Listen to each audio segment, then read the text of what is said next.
I will say, I will have to apologize. I have lost track of time a tiny bit. However, I do and would like to upload more in the future. So, with that out of the way, let's get right back to it. I promised that I'd talk about the Napoleonic War and frequencies and how that changed the view of authoritarian governments, specifically in Europe. So, first of all, I kind of immediately skipped over the American Revolution and how that incited the French Revolution. So, I think to start talking about the French Revolution, I think it is fair to look at the American Revolution first.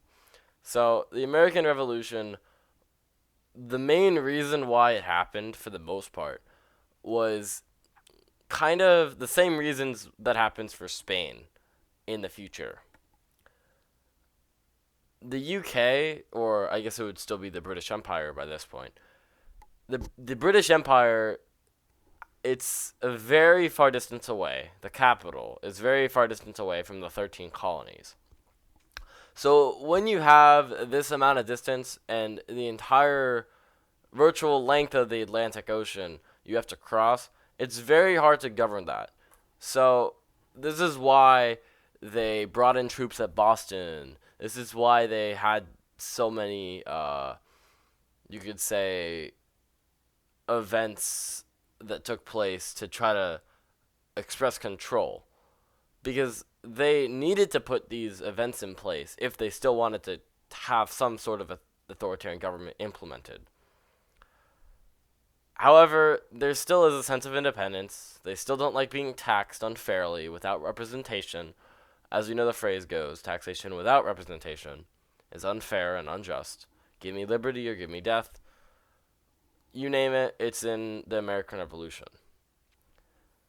The war itself, in terms of changing the perspective of government, doesn't actually affect that much. However, the overall movement of it, I think, is a lot more important. Because the British Empire, by this point, is the dominant naval power virtually everywhere, even up to the early British Empire, which I could consider this still early, because it's not in the 1800s yet. They still are the dominant naval power in the world. So this definitely makes them not just part of the great power clubs, but one of its leading members, if not the leading member. So obviously, all the other great powers are going to want to keep up to date with British policy on whatever, especially naval terms or overseas policy specifically.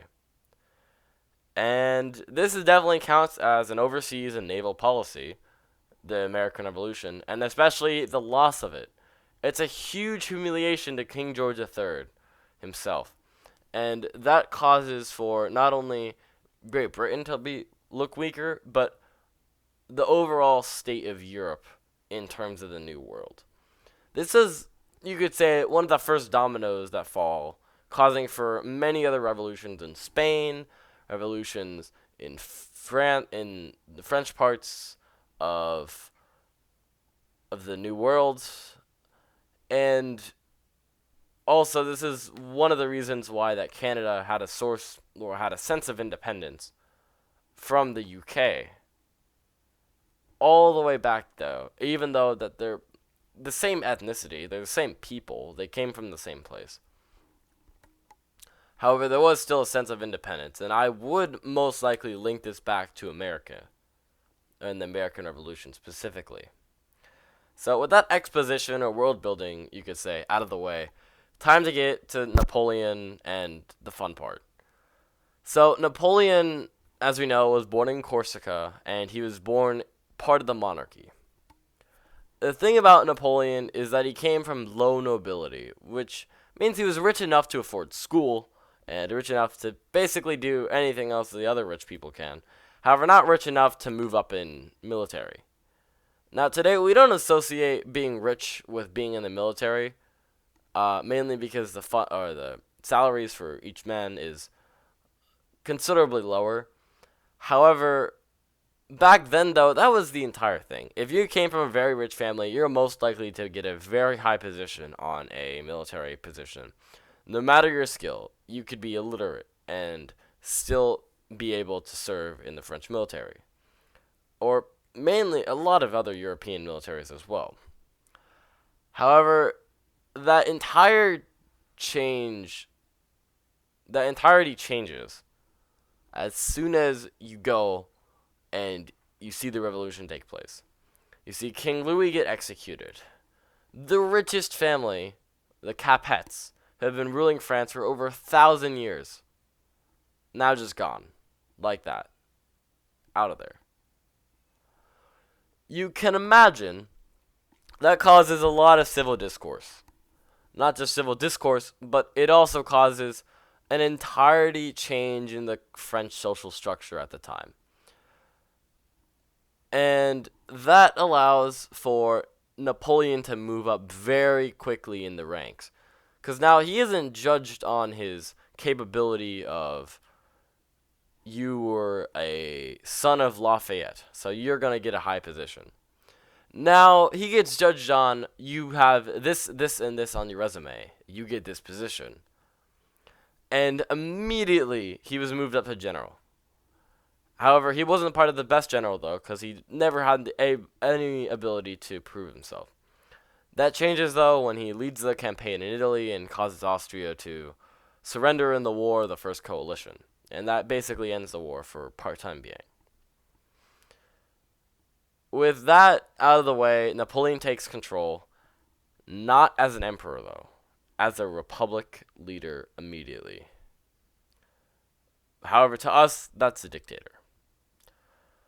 However, it's not staged like that. It's very similar to the Romans, in fact. The Romans, even under Augustus and Tiberius, they still said, we're a republic, even though all the control was by one single person who wasn't voted in. And that one person that was voted, and even if he was voted in by the very, very richest elite, he serves for life, which obviously is a very big no-no in terms of democratic republics. So we see this Roman-esque version of a republic emerge. And immediately, you may be thinking back to when I talked about this and think that, so does that mean Napoleon is a authoritarian Egyptian school of thought? Or is he something else? Well, I can for sure say that he is not Egyptian school of thought. And there's an exact moment that can tell you why. When he crowned himself emperor originally, if you remember from that one part in your history class, you do remember that the ceremony, he did invite the Pope because he wanted to still have good relationships with the Catholic Church, since that was the majority and religion of the time in France. He wanted to make sure that there was never going to be another power circle that we saw plague the Middle Ages. So what he did, he put the crown on himself, not the Pope, which set the precedent forward that if there was going to be another, or when there was, or as we know, if there was, another emperor that comes before him, then he's not going to have to deal with the papacy and the Pope getting in the way of business, and he will have absolute control of France. And it will not be joint power by the church either. So what this means for France, it means they're not Egyptian school of thought. And I can definitely not say they're a Greek school of thought. Because as we already listed, not only is Greek school of thought, as I talked about, is a fluke more than anything else, we see a new school of thought develop. This time, if we go back to the original statements, we say the Egyptian school of thought says, I am in power and I am leading over you because God chose me. God wills it. Deus vult. Deus vult. God wills it.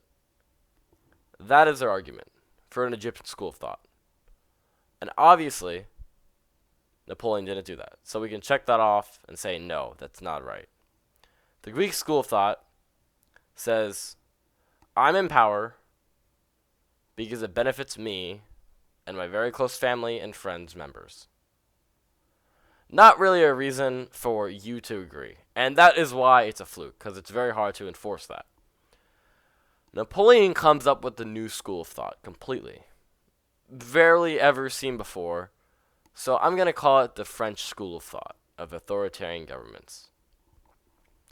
This being, I'm in power because I am doing what's good for the country, or the empire, or insert country name here.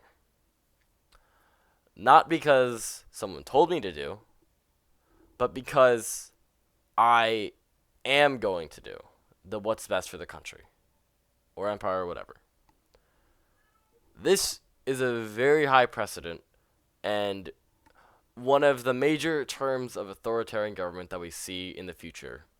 We see the waning of Egyptian school of thought go out, and we see the French school of thought take over, especially with communism in general, because, of course, they are anti-religion. I would love to talk about this more, but I just hit the 11-minute mark. I think this might be my longest video ever. I am glad to see you back listening. Thank you, and goodbye.